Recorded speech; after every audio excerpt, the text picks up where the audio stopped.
Di pagi yang hening, Lala berdiri di depan aula sekolah, dengan naskah pidato di tangan dan dada berdebar. Hari ini, di hadapan orang-orang yang dulu meremehkannya, ia hanya bertanya dalam hati. Sudahkah dunia siap mendengarnya? Udara pagi di desa Sukamurni selalu terasa dingin menusuk tulang. Kabut tipis menggantung rendah di antara pepohonan jati dan sawah yang mulai menguning.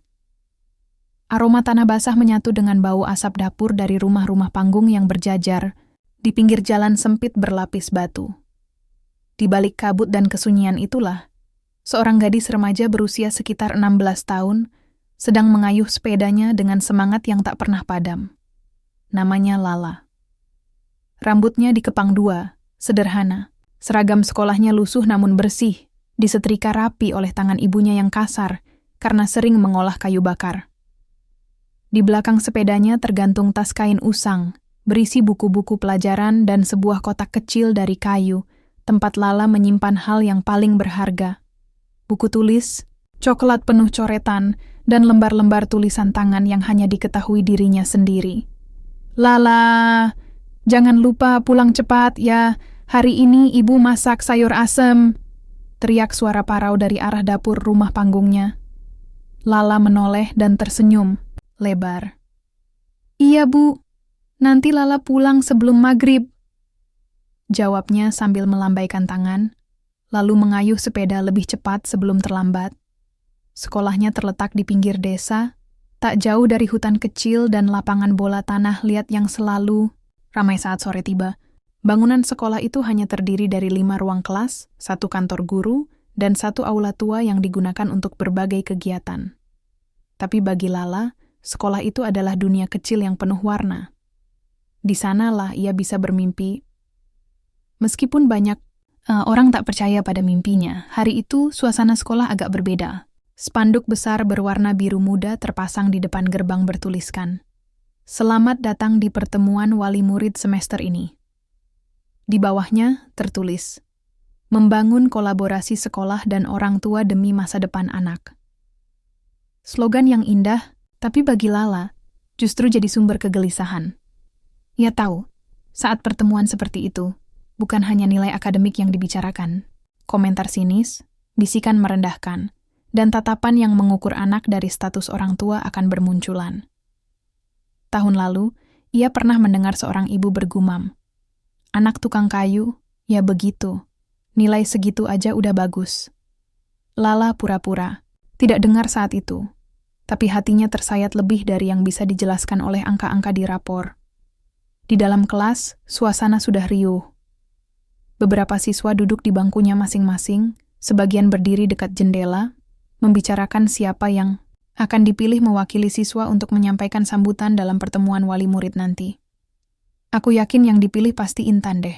Nilainya paling tinggi dan bapaknya kepala koperasi," ujar Reni, sambil melirik ke arah Lala.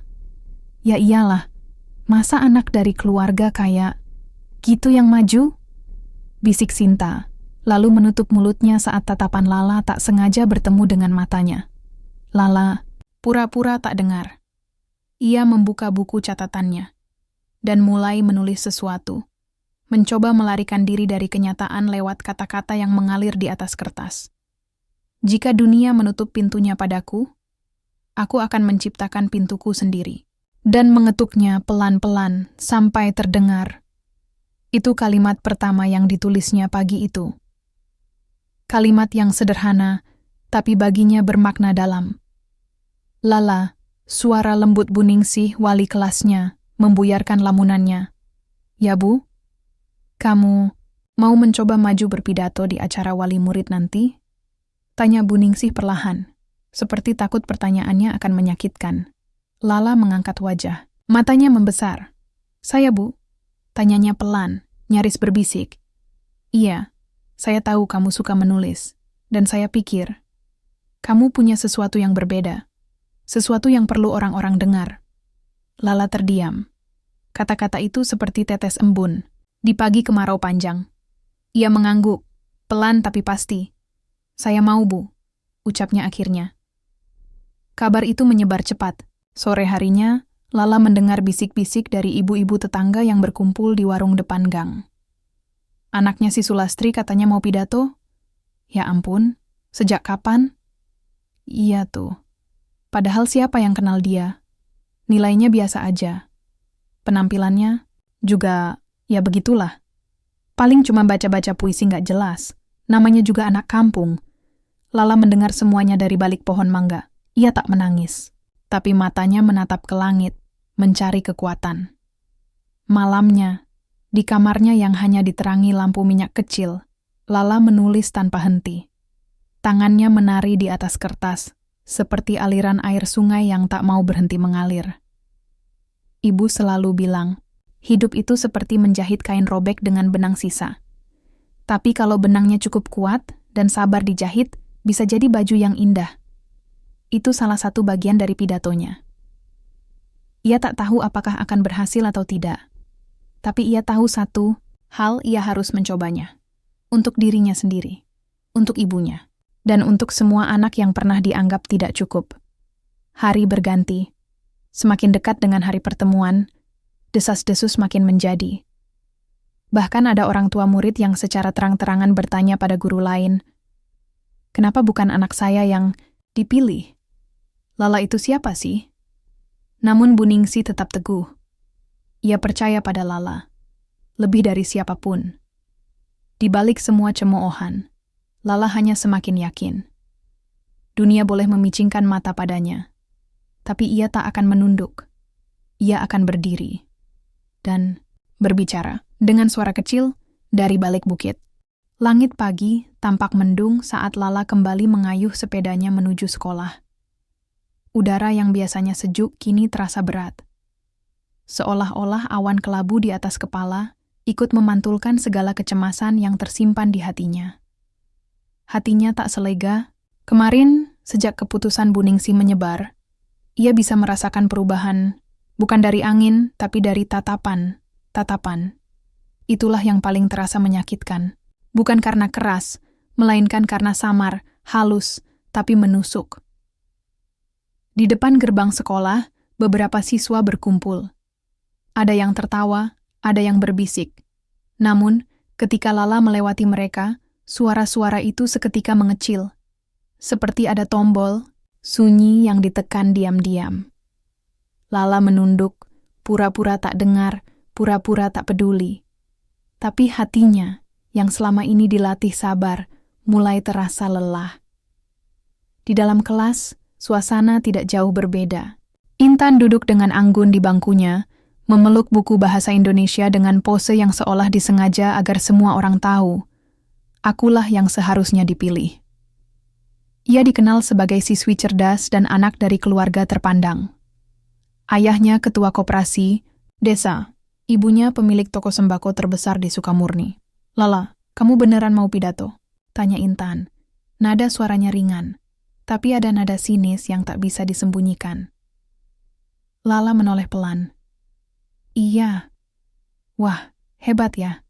Nggak semua orang punya keberanian buat menghibur hadirin," ucap Intan sambil tersenyum tipis, lalu disambut tawa kecil dari dua temannya di belakang. Lala tak menjawab. Ia hanya tersenyum kecil, lalu membuka buku catatannya. Di dalam hati, ia mencoba menenun kembali keberaniannya yang mulai kusut. Waktu istirahat, Lala memilih duduk di pojok taman kecil sekolah. Tempat itu biasanya sepi dan jauh dari keramaian. Ia membuka kotak kayunya. Tempat menyimpan lembar-lembar tulisan yang sudah ia tulis sejak kelas 8. Ada cerita tentang hujan yang menyembuhkan, tentang anak gembala yang bermimpi ke kota, dan tentang ibu yang menjahit hidup dengan benang cinta.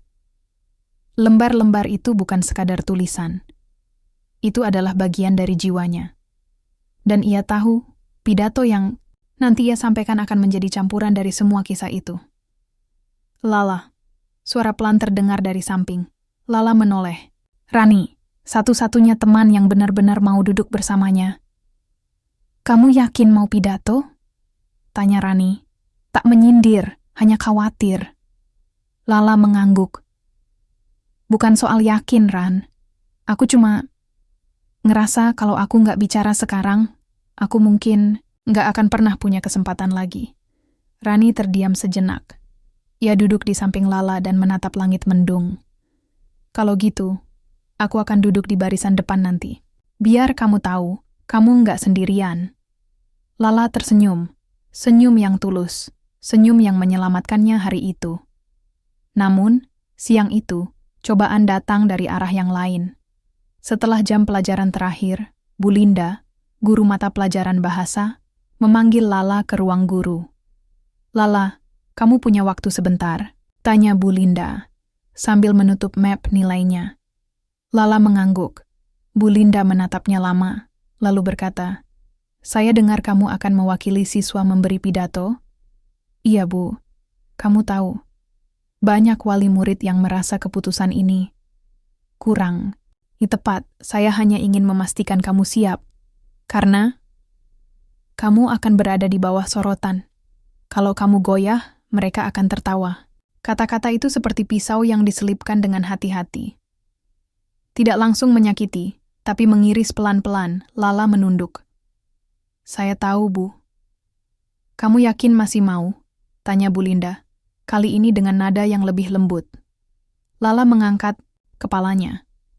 Matanya tak basah tapi bercahaya. "Saya mau. Karena mereka perlu tahu bahwa suara kami, yang kecil, yang dari desa, yang nggak punya apa-apa, juga layak didengar." Bu Linda menghela napas. "Kalau begitu, semoga kamu bisa buktikan." Malamnya, di rumah, suasana jauh lebih hangat. Ibu Lala sedang mengiris bawang sambil sesekali bersenandung lagu lawas. Dapur kecil itu remang, hanya diterangi lampu minyak, tapi kehangatannya seperti pelukan yang memulihkan. "Ibu," panggil Lala sambil membawa buku tulisnya. "Iya, Nak. Nanti kalau Lala pidato." "Ibu mau datang?" Ibu menghentikan irisannya. Matanya sedikit berkaca-kaca. "Kalau ibu datang, Lala nggak malu." Lala tersenyum dan menggeleng. Lala justru pengen ibu duduk di kursi paling depan. Ibu menarik napas dalam. "Ibu nggak bisa kasih kamu sepatu baru atau tas bagus. Tapi ibu bisa duduk di barisan depan dan bertepuk tangan paling keras." Lala menahan tangis.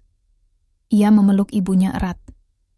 "Dan kamu, Nak," lanjut ibunya pelan. "Kalau nanti mereka ketawa, jangan takut. Kamu ini anak ibu. Ibu sudah lihat kamu. Jatuh, bangkit, jatuh lagi, tapi nggak pernah menyerah." "Lala takut, Bu," bisik Lala. Itu artinya Lala manusia. Tapi keberanian bukan berarti nggak takut. Keberanian itu tetap maju meskipun takut. Malam itu, Lala tidur lebih tenang. Di pelukannya ada buku pidato yang mulai utuh. Di hatinya, ada cahaya kecil yang belum padam. Meski dunia di sekelilingnya mulai menuduh dengan tatapan-tatapan yang tak sama, hari yang dinanti mulai menampakkan wujudnya. Matahari pagi bersinar malu-malu di sela awan kelabu yang masih menggantung. Angin bertiup lembut, seolah membawa bisikan dari pepohonan dan sawah yang terhampar luas di kaki bukit. Di sebuah rumah, kayu sederhana, Lala berdiri di depan cermin kecil yang tergantung miring di dinding kamarnya. Ia menatap bayangannya. Seragam putih biru yang telah disetrika rapi oleh ibunya, pita kecil yang menghiasi kepang rambutnya, dan sepasang mata yang menatap penuh gelisah. Di tangannya tergenggam selembar kertas, pidato yang telah ia tulis, koreksi, dan latih selama malam-malam panjang penuh ragu. "Lala, sudah siap?" Terdengar suara ibunya dari luar. "Sebentar, Bu," jawabnya pelan. Ia menarik napas dalam-dalam, lalu menatap dirinya sendiri sekali lagi. "Hari ini, kamu akan bicara. Bukan untuk membuat mereka kagum, tapi untuk menyampaikan sesuatu yang selama ini kamu simpan sendiri." Dengan langkah pelan namun mantap, ia keluar dari kamar. Ibu sudah menunggunya di dapur, mengenakan baju, batik tua yang hanya dipakai untuk acara penting. Di tangannya ada sebuah tas anyaman berisi bekal sederhana. "Makan dulu sedikit, Nak. Biar kuat nanti," ucap ibu sambil menyodorkan sebungkus nasi uduk. Lala tersenyum. Ia tahu, bekal itu lebih dari sekadar makanan. Itu adalah bentuk kasih sayang yang tak bisa selalu diucapkan dengan kata-kata. Setelah makan beberapa suap, mereka berangkat bersama. Ibu berjalan kaki sambil menggandeng Lala, meski sesekali harus berhenti karena kakinya mulai lelah. Tapi sepanjang perjalanan, ia tak pernah melepas genggaman tangan anaknya. Halaman sekolah sudah dipenuhi orang tua, guru, dan siswa. Kursi-kursi plastik berjejer rapi di bawah tenda sederhana. Suasana ramai oleh tawa dan obrolan, sebagian basa-basi, sebagian lagi penuh nada membandingkan. Lala menunduk saat berjalan melewati kerumunan. Beberapa ibu-ibu menatapnya sambil berbisik.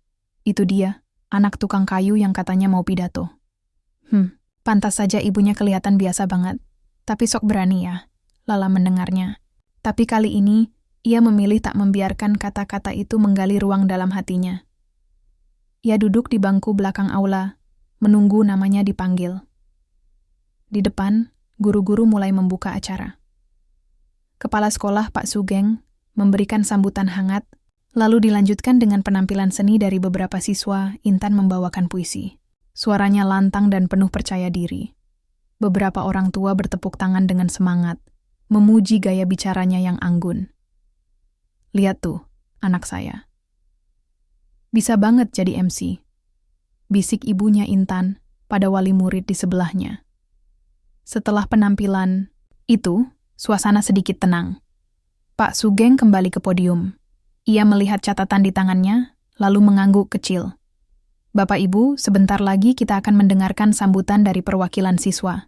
Seorang anak yang mungkin belum semua orang kenal dekat. Tapi saya yakin, setelah ini, kita akan melihatnya dengan cara yang berbeda. Suara di kerumunan mulai pelan. Lala menelan ludah. Tangannya dingin.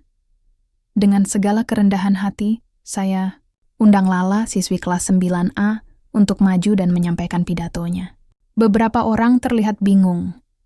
Beberapa menatap dengan alis terangkat. Lala berdiri pelan. Di antara ratusan pasang mata, langkahnya terasa berat. Setiap langkah seperti menanggung beban ejekan dan keraguan yang telah lama tertanam. Ia naik ke panggung. Jantungnya berdetak cepat. Tangannya bergetar saat meraih mikrofon. Ia melihat ke depan. Barisan wali murid, guru, dan siswa, semuanya diam, menunggu. Beberapa menyipitkan mata. Beberapa tampak menahan tawa. Ia membuka kertas pidatonya. Kata-kata yang selama ini ia susun dengan hati-hati, terasa menjauh. Hening. 1 detik. 2 detik. 3 detik. Lala membeku. Kata-kata itu terkunci. Dalam hatinya, ia panik. Ia mencoba mengingat kalimat pembuka, tapi pikirannya kosong. Tenggorokannya tercekat. Ia merasa seolah-olah tenggelam dalam lautan tatapan. Di barisan depan, ibunya menggenggam tangan erat di pangkuan. Menatap Lala, tidak dengan harap yang membebani, tapi dengan keyakinan yang mendalam. Lala memejamkan mata sebentar. Menarik napas, panjang. Dan tanpa melihat naskah, ia mulai berbicara. Dulu, saya percaya kalau orang seperti saya tidak punya hak untuk bermimpi terlalu tinggi. Saya anak tukang kayu. Tinggal di rumah panggung kecil. Setiap hari ke sekolah naik sepeda butut dengan sepatu yang bolong di ujung. Setiap kali saya mendengar tawa, saya bertanya, apakah mereka menertawakan saya? Setiap kali saya melihat bisikan, saya pikir mereka membicarakan betapa saya tidak pantas berada di sini. Tapi satu hari, ibu saya berkata, jangan takut. Jadi kecil, Lala, karena biji yang paling kecil bisa tumbuh jadi pohon yang paling kokoh kalau dia bertahan cukup lama. Saya menulis. Bukan karena saya pandai, tapi karena saya tidak tahu cara lain untuk tetap percaya bahwa saya punya sesuatu. Ruangan itu sunyi, tidak ada suara tawa, tidak ada gumaman. Hanya mata-mata yang mulai menatap Lala dengan cara yang berbeda. Ia melanjutkan, saya berdiri di sini bukan karena saya paling pintar, bukan karena saya paling sempurna, tapi karena saya ingin menunjukkan bahwa anak desa, anak biasa, anak yang sering diremehkan, juga bisa berdiri di depan, juga bisa bicara, juga bisa punya suara. Pidatonya belum selesai, tapi dari sudut mata, Lala melihat beberapa wajah mulai berubah. Ada yang berkaca-kaca, ada yang menunduk, Ada pula yang memandang tanpa bisa berkata apa-apa. Namun di dalam dirinya, sebuah pintu sudah terbuka. Kata-kata yang terkunci kini mengalir deras. Suara tepuk tangan terdengar pelan, ragu, namun nyata. Satu persatu, orang mulai mengangkat telapak tangan mereka. Beberapa hanya menepuk sekali dua kali, tapi di tengah keraguan itu, Ibu Lala berdiri. Ia menepuk paling keras, paling bangga, tanpa malu, tanpa ragu. Lala menunduk sedikit, memberi hormat kecil. Pipinya panas. Bukan karena malu, tapi karena hatinya yang seakan mulai pecah oleh kelegaan. Dari kejauhan, ia melihat Rani menyeka air mata. Di belakang, beberapa teman sekelas menatap tanpa tahu harus berkata apa. Dan di samping Pak Sugeng, Bu Linda tampak terpaku, seperti seseorang yang baru saja mendengar sesuatu yang tak pernah ia sangka akan datang dari seorang anak tukang kayu. Acara berlanjut. Tapi bagi Lala, sisa hari itu seperti bayangan yang tidak terlalu jelas. Ia tak lagi memperhatikan siapa yang bernyanyi, siapa yang berpidato, atau siapa yang duduk di barisan kehormatan. Jiwanya masih di atas panggung, dan suaranya masih bergetar di dalam kepalanya. Setelah acara selesai, orang-orang mulai bubar. Beberapa wali murid menyalami Pak Sugeng. Beberapa siswa berfoto bersama orang tua mereka. Dan Lala, berdiri di dekat ibu, bersiap pulang saat seseorang menghampiri mereka. "Ibu, Lala ya?" Suara itu milik seorang wanita paruh baya, dengan tas bermerek dan perhiasan mencolok. Ibu Lala sedikit kaget, lalu mengangguk. "Iya, Bu. Saya Ibu Intan." "Wah, anak ibu tadi luar biasa ya," katanya, setengah tersenyum. "Saya kira awalnya cuma, ya, anak biasa. Tapi ternyata bisa juga ngomong di depan umum." Nada suaranya tak benar-benar tulus, tapi juga tak sepenuhnya menghina. Seperti seseorang yang mencoba menerima kenyataan, meski belum sepenuhnya rela. "Terima kasih, Bu," jawab Ibu Lala tenang, sambil menggenggam tangan putrinya. Setelah wanita itu pergi, ibu menatap Lala dan berkata pelan, "Dindingnya mulai retak, Nak. Tapi jangan buru-buru hancurkan. Biar waktu yang bukakan pintunya." Keesokan harinya di sekolah, suasana berubah. Tidak drastis, tidak juga sepenuhnya bersahabat. Tapi Lala merasakan pergeseran. Beberapa teman menyapanya. Ada yang memuji pidatonya, meski sambil lalu. Ada pula yang tiba-tiba ingin tahu apa hobi Lala dan sejak kapan ia suka menulis. Namun, tidak semua senang. Di pojok kelas, Intan duduk dengan wajah datar. Ia tidak ikut menyapa, tidak tersenyum, bahkan tidak menatap ke arah Lala sama sekali. Bagi Intan, momen di mana Lala dipilih untuk berbicara masih belum bisa diterima, apalagi setelah mendengar tepuk tangan yang seharusnya ia dapatkan. Saat istirahat, Lala sedang duduk di bawah pohon trembesi, mencatat ide baru untuk tulisan pendeknya, ketika Intan datang menghampiri. "Kamu puas?" tanyanya tiba-tiba. Lala menoleh, bingung. "Maksudmu?" "Kamu tahu, kamu bukan satu-satunya yang bisa menulis. Bukan satu-satunya yang bisa bicara. Tapi kenapa harus kamu?" Suara Intan tenang, tapi syarat tekanan. Lala tidak langsung menjawab. Ia menatap buku di tangannya, lalu berkata pelan, "Aku juga nggak tahu kenapa harus aku. Tapi waktu itu, aku tahu aku harus bicara. Bukan karena ingin menang, tapi karena aku ingin mereka dengar sesuatu yang berbeda." "Berbeda?" Intan menyipitkan mata. "Atau kamu hanya ingin semua orang kasihan?" Kata itu menghantam seperti batu kecil. Tidak besar, tapi mengganggu.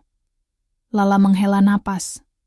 "Kalau menurutmu begitu, nggak apa-apa. Tapi aku bicara karena aku tahu, rasanya jadi orang yang terus dianggap tidak cukup. Mungkin ada orang lain yang butuh dengar itu." Intan tidak membalas. Ia berbalik dan pergi, hari-hari berlalu. Dan Lala kembali ke kebiasaannya menulis. Namun kini, tulisannya mulai dicari. Beberapa guru memintanya membacakan tulisannya di kelas. Bahkan, Bu Linda, yang dulu sempat meragukannya, menyuruhnya menjadi kontributor untuk mading sekolah. Awalnya, Lala ragu. Tapi ketika Bu Linda berkata, "Tulis apapun yang kamu mau, jangan pikirkan siapa yang akan baca," ia mulai percaya. Salah satu tulisannya yang pertama dimuat berjudul, "Tentang Langit yang Tidak Selalu Biru." Kisah fiksi sederhana tentang anak kecil yang setiap hari menunggu pelangi, dan akhirnya sadar bahwa pelangi bukan hanya datang setelah hujan, tapi juga saat kita memutuskan untuk percaya. Tulisan itu membuat beberapa teman kelas terdiam setelah membacanya. Rani bahkan memeluk Lala sambil berkata, "Aku ngerasa itu tentang kita." Suatu sore Pak Sugeng memanggil Lala ke ruangannya. Di sana sudah ada Bu Linda dan seorang pria yang belum pernah Lala temui sebelumnya. "Lala, ini Pak Edi dari Dinas Pendidikan. Beliau ingin bicara denganmu," kata Pak Sugeng sambil tersenyum. Lala gugup, tapi mengangguk. "Pak Edi membuka mapnya. Saya baca pidatomu. Dikirim langsung oleh kepala sekolahmu. Lalu saya baca tulisan-tulisanmu yang dimuat di mading. Lala." "Kamu pernah ikut lomba menulis sebelumnya?" Lala menggeleng. "Belum, Pak." Pak Edi mengangguk pelan, lalu mengeluarkan satu lembar kertas. "Kami sedang mengadakan seleksi nasional untuk lomba menulis remaja. Dan saya ingin kamu mewakili daerah ini. Langsung ke tingkat provinsi." Lala terdiam. Ia tidak tahu harus berkata apa. Dunia di sekitarnya terasa berputar lebih cepat. "Bagaimana?" tanya Pak Sugeng lembut. Aku nggak yakin, Pak." "Kamu tidak perlu yakin. Kamu hanya perlu mulai," jawab Bu Linda, kali ini dengan senyum hangat. Hari itu, langit tidak secerah biasanya, tapi ada cahaya lain yang menyelinap masuk ke dalam hati Lala. Cahaya yang datang dari kepercayaan, bukan hanya dari luar, tapi dari dalam dirinya sendiri. Dinding yang dulu memisahkan antara keberanian dan keraguan, kini mulai retak. Dan di balik retakan itu, cahaya kecil mulai menyusup perlahan. Sesuatu sedang berubah, dan Lala tahu. Ia harus bersiap. Malam mulai merayap perlahan di langit desa. Bulan menggantung pucat, sesekali tertutup awan tipis yang melayang seperti kerudung rahasia. Di dalam kamar sempit beratap seng, Lala duduk di atas lantai yang dingin, menatap kertas kosong di depannya. Lampu minyak kecil menyala redup di sudut meja. Di hadapannya ada dua benda. Sebuah pulpen yang mulai kehabisan tinta dan secarik kertas dengan coretan-coretan yang baru separuh jadi. Ia sudah mencoba menulis surat itu berulang kali, namun selalu saja berhenti di tengah. Surat itu bukan untuk guru, bukan untuk ibunya, bukan pula untuk Pak Sugeng atau Bu Linda. Surat itu, ia tulis untuk dirinya sendiri. "Lala yang masih kecil," tulisnya perlahan. "Kalau kamu membaca ini entah di mana atau kapan, aku cuma mau bilang satu hal. Kamu baik-baik saja." Tangannya bergetar. Air mata menetes perlahan tanpa permisi, jatuh tepat di atas kata baik-baik. "Aku tahu kamu pernah merasa seperti hantu di tengah keramaian. Aku tahu kamu pernah membenci suara-suara tawa yang terdengar seperti ejekan. Tapi lihatlah sekarang. Kamu bicara dan mereka dengar." Ia berhenti menulis, menghela napas, lalu melanjutkan.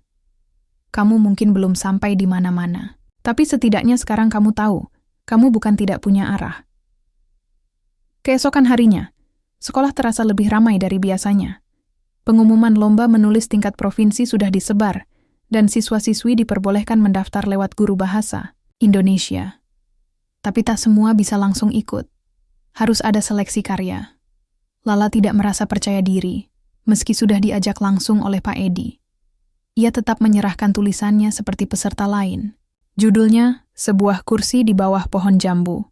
Kisah pendek tentang seorang anak yang setiap sore menunggu ayahnya yang tak pernah pulang, sambil duduk di kursi tua peninggalan ayahnya. Tulisan itu membuat Bu Linda diam cukup lama setelah membacanya. Ia lalu hanya berkata pelan, "Kamu punya sesuatu yang tidak bisa diajarkan." Namun tak semua sependapat. Sore itu, ketika Lala sedang menyalin ulang tulisannya di perpustakaan, Intan kembali datang. Kali ini tidak sendiri. Bersamanya ada dua teman dekat yang dikenal suka bergosip. Lagi nulis puisi sedih lagi? Tanya salah satu temannya sambil tertawa kecil. Lala mengangkat kepala, namun tidak menjawab. Intan maju selangkah, menatap kertas Lala. Jangan terlalu percaya diri, ya. Hanya karena kamu dipilih kemarin, bukan berarti kamu paling hebat. Intan. Cukup, gumam Rani dari sudut rak buku, yang sejak tadi memperhatikan mereka. Tapi Intan tidak menggubris. Kamu itu cuma beruntung, Lala. Semua orang kasihan karena kamu miskin. Kalau bukan karena cerita sedihmu, siapa juga yang mau dengerin? Ucapnya, tajam dan dingin. Kata itu menancap lebih dalam dari yang seharusnya. Tapi Lala hanya menggenggam pulpen erat-erat. Ia tahu, jika ia menjawab, semua yang sudah ia bangun akan runtuh jadi kemarahan. Jadi ia diam. Ia hanya menatap mata Intan dan berkata lirih, "Kalau semua ini cuma karena kasihan, aku terima. Tapi aku menulis bukan untuk dikasihani. Aku menulis karena aku ingin bicara saat dunia memilih diam." Intan terdiam. Untuk sesaat, dunia juga ikut diam. Lalu ia berbalik dan pergi dengan langkah cepat, meninggalkan gema kata-kata Lala yang menggantung di udara. Hari seleksi tiba. Semua peserta mengumpulkan karyanya. Dari puluhan siswa yang mendaftar, hanya 5 yang akan dipilih. Dan dari 5 itu, 1 akan dikirim mewakili kabupaten ke tingkat provinsi. Lala tidak berharap. Ia hanya berdoa agar tulisannya bisa dibaca dengan hati. Malamnya, ia kembali membuka surat yang tidak pernah ia kirim. Surat untuk dirinya sendiri. Ia menambahkan 1 kalimat di bagian akhir. Jangan pernah berhenti percaya pada suara kecil dalam dirimu. Karena suara itu bisa lebih keras dari segala ejekan. Ia melipat surat itu pelan, lalu menyelipkannya di bawah bantal. 3 hari kemudian, nama-nama peserta yang lolos seleksi diumumkan di mading sekolah. Lala datang lebih pagi dari biasanya. Perutnya mual. Telapak tangannya dingin. Ia berjalan pelan ke mading, di mana beberapa siswa sudah berkumpul. Lembar pengumuman itu ditempel dengan pin merah. Tulisannya rapi, diketik oleh Bu Linda sendiri. Lala menatap dari bawah ke atas, membaca satu persatu. 5 peserta terpilih untuk tahap provinsi. Intan Wulandari, Cermin Perunggu, Rani Salma, Langit di Balik Dinding, Doni Septian. Gadis Penjaga Warung Kopi, Wahyu Rizki, Sepatu Ayah, Lala Dewi Permata. Sebuah kursi di bawah pohon jambu. Jantungnya berdetak cepat. Ia tak tahu harus senang atau takut. Tapi saat ia melihat namanya di sana, semua rasa lelah, ragu, dan malu seperti tertelan cahaya. Namun, belum sempat ia tersenyum lepas, suara Bu Linda memanggilnya dari belakang. "Lala, sebentar ya." Ke ruang guru. Lala mengikuti. Di sana, sudah ada Pak Sugeng dan Pak Edi yang datang tanpa pemberitahuan sebelumnya. "Lala," kata Pak Edi sambil membuka map berisi dokumen. "Kami tidak hanya memilih 1 dari kabupaten ini." Ia berhenti sebentar, menatap Lala penuh arti. "Kamu terpilih langsung untuk tingkat nasional, karena tulisanmu sudah kami kirimkan sebelumnya. Dan kamu menang." Ruangan itu hening. Bu Linda bahkan menutup mulutnya. "Menang?" Gumam Lala. Pak Edi tersenyum. "Kamu juara pertama tingkat nasional kategori cerpen remaja. Dan hasil ini akan diumumkan pekan depan. Tapi kami ingin kamu tahu dulu, karena akan ada penghargaan langsung dari Kementerian Pendidikan bulan depan di Jakarta." Lala terduduk. Dunia di sekitarnya berubah. Semua ejekan, semua suara yang dulu meremehkan, semua tawa yang dulu mengejek, mendadak menghilang. Digantikan oleh gema 1 kalimat yang terus mengalun di kepalanya. "Aku bisa." Malam itu, ia menulis surat lagi. Masih untuk dirinya sendiri. Tapi kali ini, ia tidak menyembunyikannya. Ia meletakkan surat itu di meja, terbuka. Dan saat ibunya masuk ke kamar, Lala menunjukkannya sambil tersenyum. Ibu membaca dengan mata berkaca-kaca. Di akhir surat itu tertulis, "Untuk Lala yang tak pernah berhenti percaya. Kamu layak didengar, kamu layak berdiri. Dan sekarang, Semua itu nyata. Udara pagi itu begitu berbeda. Bukan karena langit lebih biru dari biasanya, tapi karena hati Lala tak bisa diam. Sejak surat kabar lokal memuat nama dan fotonya sebagai juara nasional lomba menulis cerpen remaja, desanya seperti berubah. Warga yang dulu hanya menatapnya sekilas kini menyapanya. Anak-anak kecil memanggil namanya sambil berlari. Bahkan Pak RT datang ke rumahnya membawa sepiring ketan kuning sebagai bentuk selamat yang tulus. Namun di balik senyum itu, ada sesuatu yang menekan dada Lala. Bukan takut, tapi campuran antara gugup, beban, dan perasaan tidak percaya. Ia akan ke Jakarta.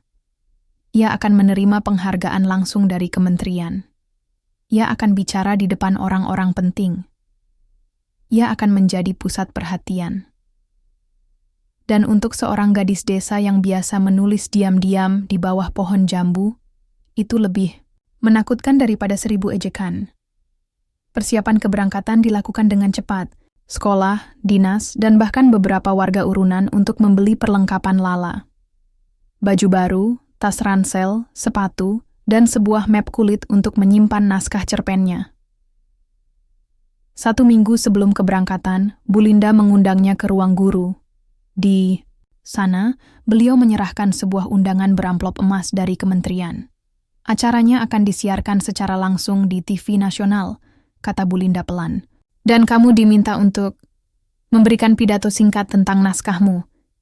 Lala menatap undangan itu seperti menatap sesuatu yang jauh lebih besar dari dirinya sendiri. Aku harus bicara lagi? Iya. Kali ini bukan di depan warga desa, tapi di hadapan seluruh negeri. Malam itu, Lala tidak tidur. Ia menulis ulang pidatonya berkali-kali. Di kertas, di laptop pinjaman dari sekolah, bahkan di napasnya sendiri. Ia bicara sendiri di depan cermin. Ia menangis. Ia ragu. Lalu ia tersenyum, lalu menangis lagi.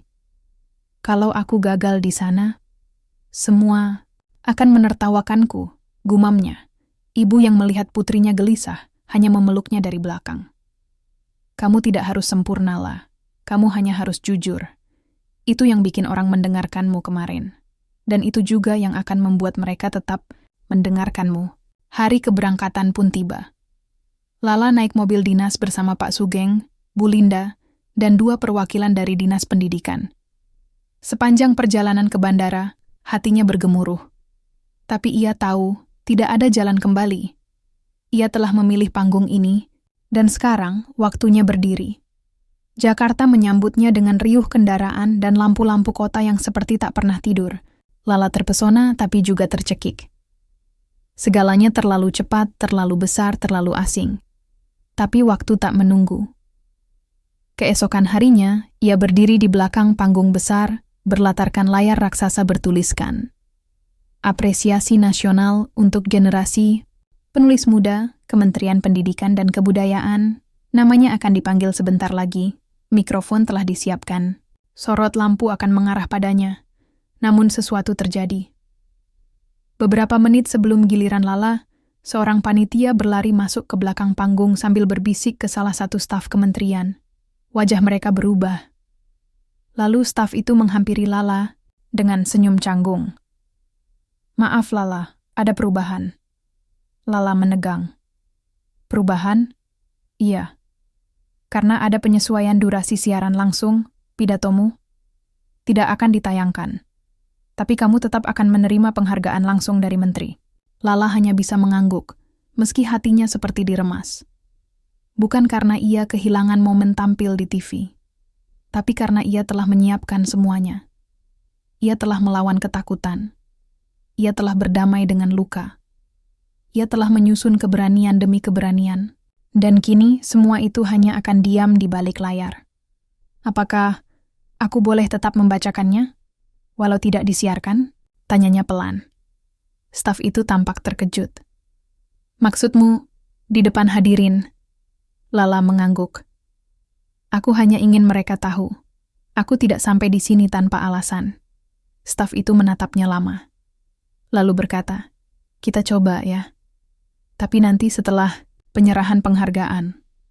Ketika namanya dipanggil, Lala berjalan ke atas panggung. Gaun sederhana berwarna biru langit yang ia kenakan tampak mencolok di antara para siswa kota yang memakai jas mahal dan sepatu mengkilap. Tapi ia tak peduli. Menteri menyerahkan piala dan piagam penghargaan, lalu menjabat tangan Lala. Kamera memotret. Tepuk tangan menggema. Lalu, tanpa aba-aba, Lala mengambil mikrofon di podium. Beberapa panitia tampak panik. Tapi Lala berbicara, "Maaf, saya tahu waktu terbatas. Tapi izinkan saya bicara sebentar." Menteri memberi isyarat kepada panitia agar tenang. Lalu mengangguk pada Lala. "Silakan." Lala menarik napas panjang. "Nama saya Lala Dewi Permata. Saya dari desa kecil yang mungkin tak banyak orang tahu. Dulu, saya hanya anak tukang kayu yang suka menulis diam-diam. Saya tidak punya buku mahal, tidak punya laptop pribadi, tidak punya koneksi.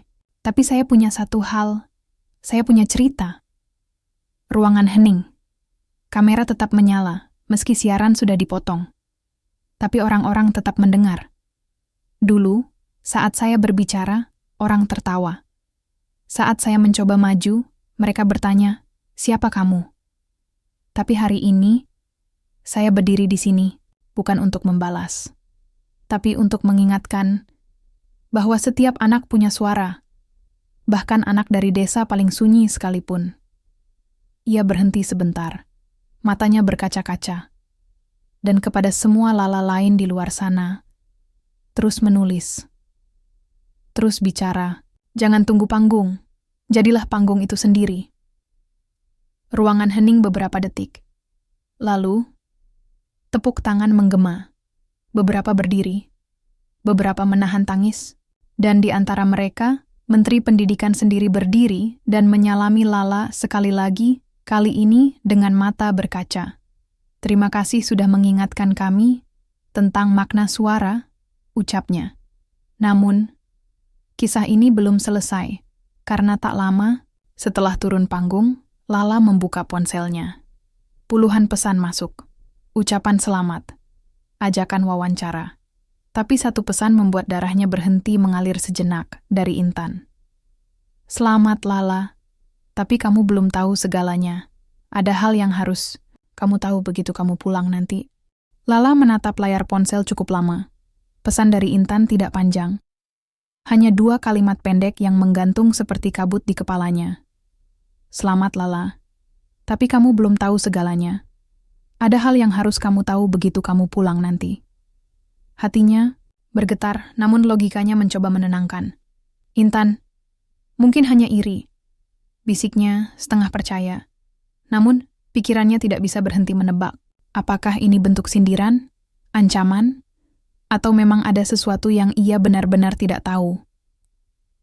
Perjalanan pulang dari Jakarta terasa lebih panjang dari berangkatnya. Lala duduk di dalam mobil dinas bersama Pak Sugeng dan Bu Linda. Namun hari itu, tidak banyak kata keluar. Semua tampak lelah. Tapi Lala lebih dari lelah, ia cemas. Setibanya di rumah, ia disambut pelukan ibunya dan senyum lebar tetangga kanan-kiri.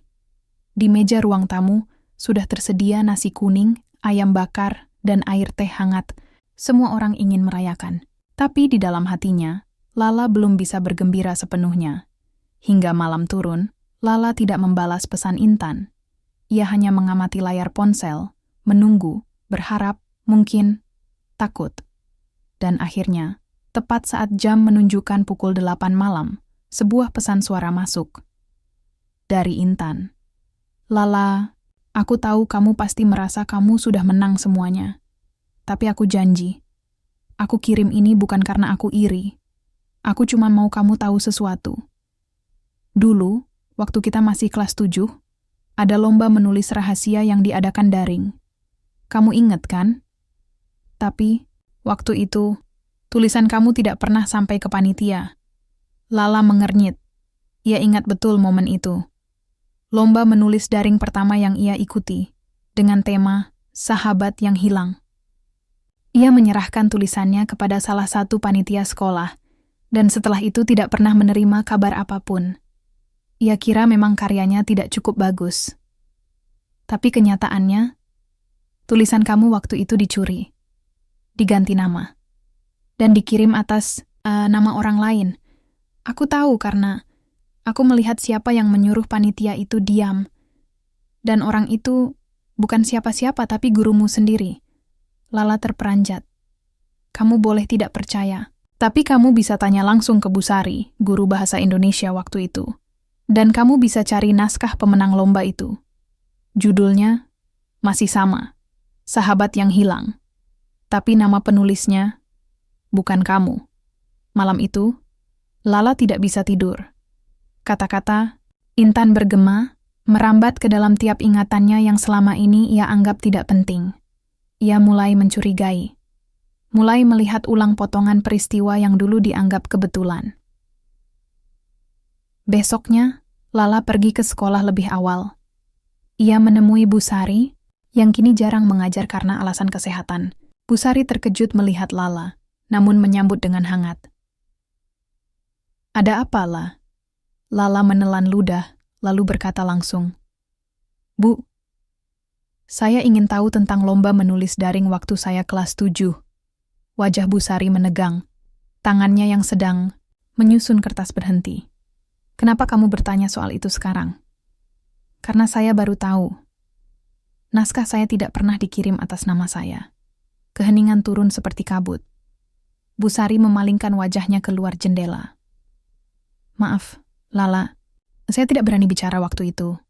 Saya hanya staf yang disuruh kumpulkan naskah. Saya tahu tulisanmu sangat bagus, tapi waktu saya serahkan ke Pak, ia berhenti. Pak siapa, Bu? Bu Sari menunduk. Pak Edi, yang sekarang membimbing kamu. Dia yang mengubah nama di naskahmu. Dunia Lala runtuh. Sepulang sekolah, Lala tidak langsung pulang. Ia menuju perpustakaan kabupaten. Di sana, ia mencari arsip lomba tahun-tahun sebelumnya. Butuh waktu lebih dari 1 jam sampai ia menemukannya. Daftar pemenang lomba menulis daring tingkat pelajar, 5 tahun lalu. Pemenang pertama. Judul, Sahabat yang Hilang. Penulis, Edi Satrio, guru pendamping SMPN 1 Karangjati. Bukan hanya bukan namanya, tapi nama itu adalah nama gurunya sendiri. Hatinya berdesir kencang. Rasanya seperti ditusuk pelan-pelan. Ia pulang dengan kepala penuh amarah dan luka. Malam itu ia menulis lagi. Bukan cerpen, bukan puisi, tapi surat pengakuan.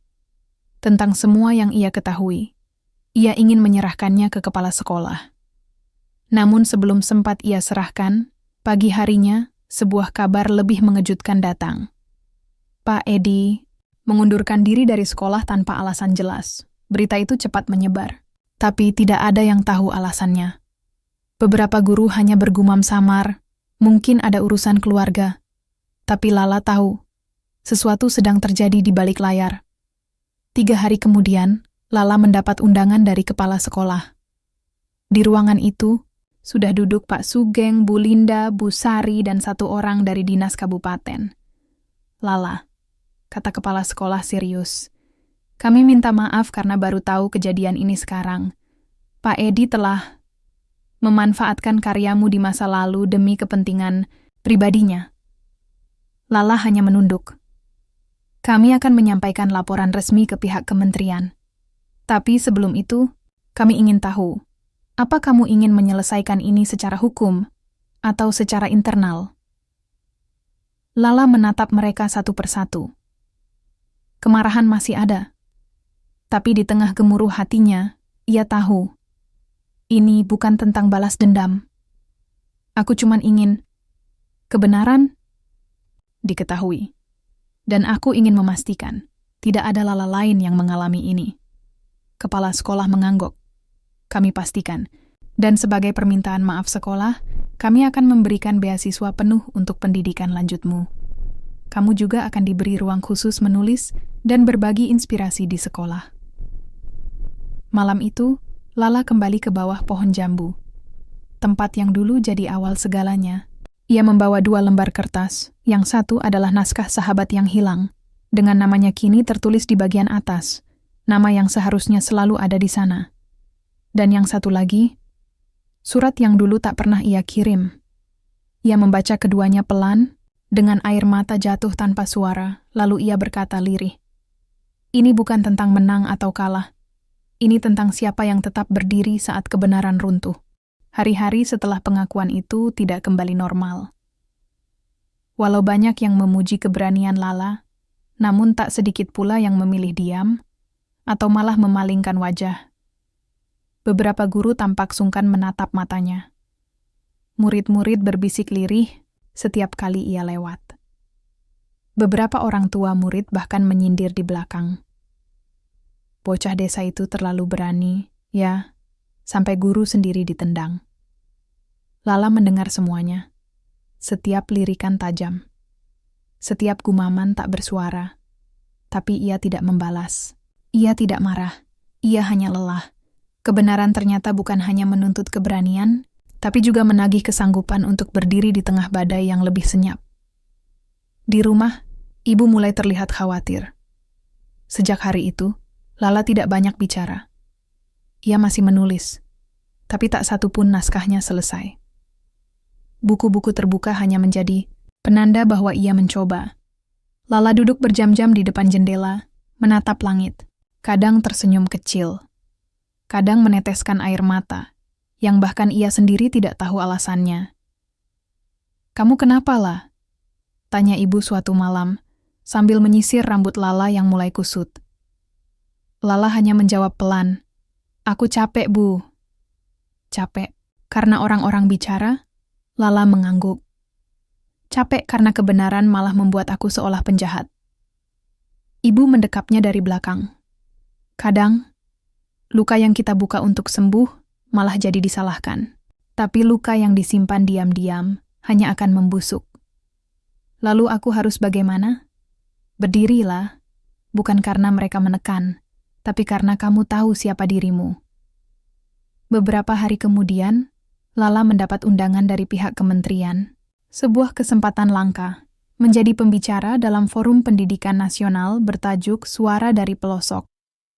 Di undangan itu, namanya dicetak tebal, diapit oleh nama-nama besar dari berbagai daerah. Namun satu nama membuat Lala menahan napas, Dr. Edi Satrio, pengamat pendidikan daerah terpencil. Wajahnya pucat. Ia membaca ulang surat itu, memastikan matanya tidak salah. Orang yang mencuri karyanya, mengundurkan diri dari sekolah tanpa penjelasan, kini menjadi pembicara yang sama dengannya, di panggung yang akan disiarkan ke seluruh negeri. Kembali, badai dalam dadanya bergemuruh. Ia harus memilih, menghadapi, atau menghindari. Membuka luka itu lagi, atau membiarkannya mengering dalam diam. Ia pergi ke balai desa sore itu. Duduk di bangku panjang, menatap langit senja. Di sebelahnya, entah sejak kapan duduk Intan. "Sudah baca undangannya?" tanya Intan tanpa basa-basi. Lala mengangguk pelan. "Kamu mau datang?" Lala tidak menjawab. "Kamu tahu kan, bisa saja kamu gunakan kesempatan itu untuk membuka semuanya. Di depan dia, di depan negeri." Lala menoleh, matanya basah. "Dan jadi, apa aku nanti, gadis kecil dari desa yang dianggap dendam? Yang menyuarakan luka ketika semua orang ingin merayakan harapan?" Intan diam. Lalu berkata, pelan, "Kadang, keheningan bukan pilihan bijak, tapi pilihan terpaksa. Dan kalau semua orang memilih diam, orang-orang seperti Pak Edi akan terus dapat panggung, terus dipuja, dan terus menyakiti orang-orang seperti kamu." Malam itu, Lala kembali menulis. Tapi kali ini, bukan untuk dirinya. Ia menulis surat terbuka. Isinya tidak menyebut nama, tapi setiap kalimatnya memuat luka dan kekuatan. Tentang bagaimana banyak suara dari pelosok tak pernah sampai ke kota, bukan karena tak ada kata, tapi karena kata-kata mereka diambil. Surat itu ia kirimkan ke redaksi Majalah Pendidikan Nasional. Beberapa hari kemudian, surat itu dimuat, disertai sebuah kutipan. Ketika suara kecil dari desa berani bicara, maka kota harus belajar mendengar. Hari forum tiba. Lala naik ke panggung, mengenakan kebaya sederhana, berwarna putih gading. Di seberangnya, beberapa pembicara telah duduk rapi. Salah satunya, Pak Edi. Mereka bertatap mata sesaat. Dan Lala bisa melihat ada sesuatu yang gentar di mata laki-laki itu. Bukan takut, tapi sadar bahwa akhirnya ia tak bisa bersembunyi di balik gelar dan posisi. Ketika giliran Lala tiba, seluruh ruangan senyap. Ia berdiri di podium. Tangannya gemetar, tapi suaranya tetap utuh. Namaku Lala. Aku bukan dari kota besar. Aku bukan siapa-siapa. Tapi aku punya cerita. Selama 7 menit, ia berbicara. Tidak menyebut nama. Tidak menunjuk siapapun. Tapi setiap orang di ruangan itu tahu, ini bukan pidato biasa. Ini adalah luka yang memutuskan untuk bicara. Dan ketika ia turun dari panggung, seseorang berdiri pelan dari kursinya. Pak Edi. Ia tidak bicara. Ia hanya berdiri lalu meninggalkan ruangan. Satu langkah yang mungkin lebih keras daripada ribuan tepuk tangan yang kemudian bergema. Setelah forum selesai, wartawan mulai mencari Lala. Tapi ia tidak ingin diwawancarai. Ia hanya ingin pulang. Kembali ke desa. Kembali ke tempat di mana kata-katanya tidak harus sempurna. Hanya perlu jujur. Beberapa minggu kemudian, sebuah berita muncul di media daring. Tokoh pendidikan daerah mengundurkan diri setelah isu plagiarisme. Lama muncul ke permukaan, tidak ada nama disebut, tapi masyarakat tahu, dan kebenaran akhirnya menemukan jalannya. Malam itu, Lala menulis kembali. Namun kali ini, ia menulis tanpa beban. Ia tahu, tidak semua luka bisa sembuh dengan bicara. Tapi bicara membuat luka itu berhenti menyakiti dalam diam. Dan ia menutup tulisannya dengan satu kalimat. Aku menulis bukan untuk didengar, tapi agar aku tidak kehilangan diriku sendiri. Waktu berlalu perlahan setelah forum nasional itu. Nama Lala mulai dikenal, bukan hanya sebagai siswa berbakat, tapi sebagai suara muda dari desa yang berani menyuarakan kebenaran tanpa menyakiti. Namun bagi Lala, itu bukan tentang ketenaran, bukan pula tentang pembuktian yang ia kejar sejak awal. Kini, semuanya lebih dalam dari itu. Lala merasa telah melampaui titik balik dalam hidupnya. Ia bukan lagi gadis yang hanya ingin dilihat, tapi seseorang yang ingin memberikan ruang bagi orang lain yang dulu seperti dirinya. Suatu pagi, kepala sekolah memanggil Lala ke ruangannya. Bukan karena masalah, tapi karena undangan khusus dari dinas kabupaten. Lala, kata Pak Sugeng, tersenyum lembut. Kami mendapat kabar bahwa kementerian ingin membuat program baru, namanya Pojok Kata. Isinya, ruang menulis, diskusi sastra, dan pelatihan bagi siswa dari daerah.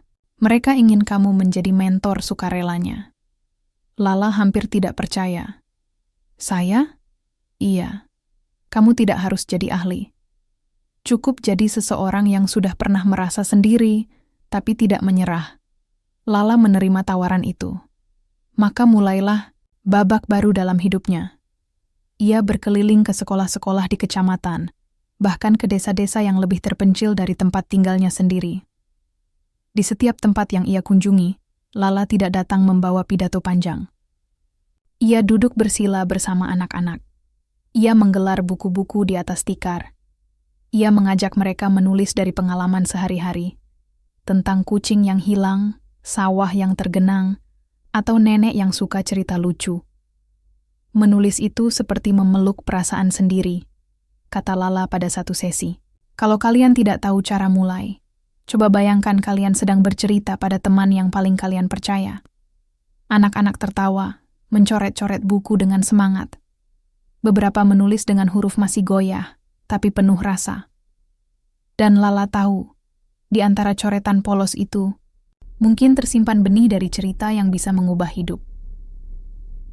Satu hari, ia menerima sepucuk surat dari seorang anak bernama Windy, siswa kelas 5 di sebuah SD kecil di lereng bukit. Surat itu berbunyi, "Kak Lala, terima kasih sudah datang. Aku belum pernah cerita ke siapa-siapa soal ayahku yang pergi. Tapi waktu kakak bilang, menulis adalah pelukan buat hati, aku jadi berani nulis. Sekarang aku tidak sedih lagi. Terima kasih sudah datang dan mendengar aku lewat tulisan." Lala membaca surat itu sambil tersenyum, dengan mata yang basah. Surat itu lebih dari sekadar ucapan terima kasih. Itu adalah bukti bahwa apa yang ia lakukan punya arti. bahwa ia telah menjadi rumah bagi kata-kata. Sore itu, Lala duduk di bawah pohon jambu, tempat yang dulu menjadi saksi kegelisahannya. Kali ini, ia membawa setumpuk naskah. Bukan miliknya, tapi milik anak-anak yang pernah ikut pelatihan menulisnya. Ia menyalin beberapa di antaranya ke dalam komputer, menyusunnya menjadi antologi kecil. Ia beri judul, Suara dari Desa. Cerita yang tak pernah didengar. Ia tahu mungkin buku itu takkan laris di toko besar, takkan masuk rak bestseller. Tapi itu bukan tujuannya.